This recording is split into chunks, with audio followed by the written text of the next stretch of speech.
തന്റെ പാദത്തിന്റെ ശക്തി കൊണ്ട് മഹാസമുദ്രത്തെ തന്നെ താണ്ടിയവൻ.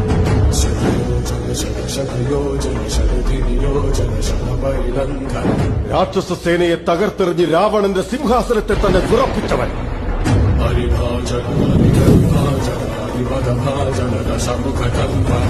ഒരു ചെറിയ തീപ്പൊരി കൊണ്ട് ലങ്കയെ മുഴുവൻ കത്തിച്ച് ചാമ്പലാക്കിയവൻ.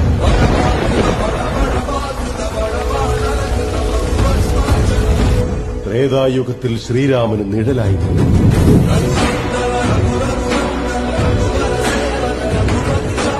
ദ്വാപരയുഗത്തിൽ കൃഷ്ണനും അർജുനനും രഥമായി നിന്ന് ഗർജിച്ചവൻ.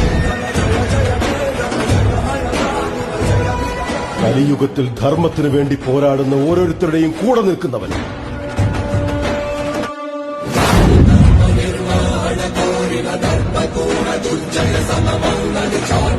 ധർമ്മ